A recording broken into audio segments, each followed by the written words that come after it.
Glad to see this lady back. Tal Heinrich, the Israeli Prime Minister, Benjamin Netanyahu's spokesperson, Israeli journalist besides.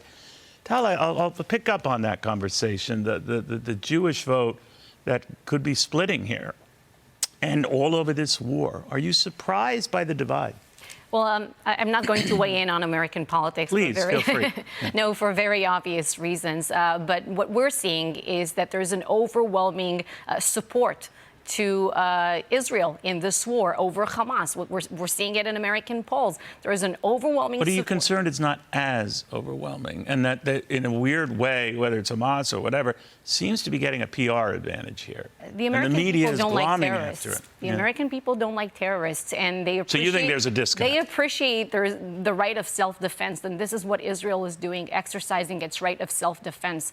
So what did you make of Chuck Schumer coming out and saying there's got to be new elections? Now, Joe Lieberman, Lord rest his soul, one of the strongest interviews I had with him was just a little over a week ago when on this subject, he really went after Schumer for that you know, we should never intervene in a sovereign state's elections, no matter who's in charge. But he did. And the administration then comes to say it was a brave move on the part of Schumer. Joe Lieberman was 100% correct. We do not intervene in American politics. We expect to be treated with the same respect.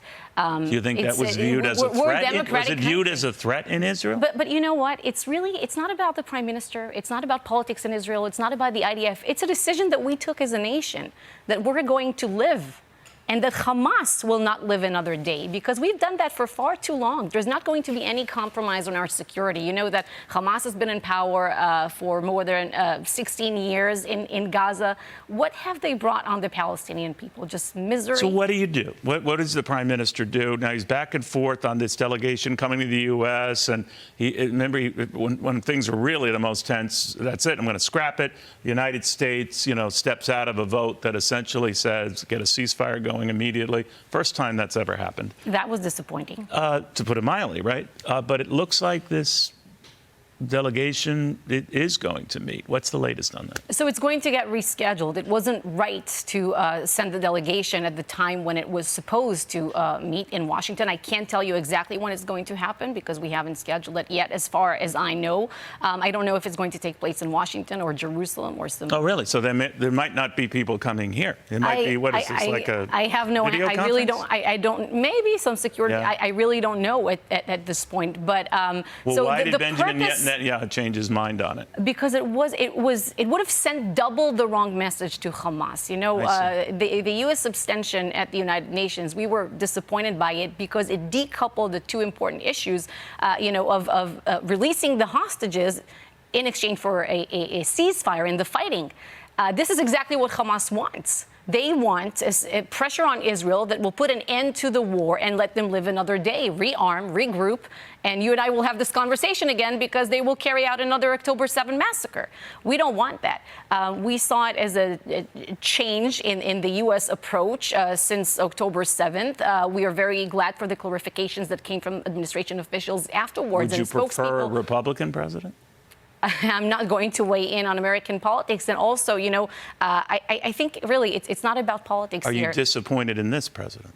We're disappointed by the decision at the United Nations. Obviously not. We're very thankful for President Biden, the Biden administration. They have, you know, he called the shots on that. He called Hamas sheer evil, Neil. But sheer he called evil. the shots on that vote that you don't like. He said that Hamas are worse than ISIS, and he's 100% correct about it. He came to Israel to stand by Israel in Israel when the war began. So we're very grateful, and we're grateful for the American people for the support, for the moral clarity that you guys have been demonstrating, and it's really important because this is the right message that we should send. People out there have to understand that when pressure is applied on Israel, being used as leverage on Israel against Hamas, I mean, it's incentivizing their sick methods of using civilians as human shields, of stealing aid from civilians. This is what it's doing. All right. Well, watch very, very closely. Tal, be safe yourself and your family. Tal Heinrich, we'll keep monitoring this, and where these talks, wherever, are going to be held, but they are going to be held.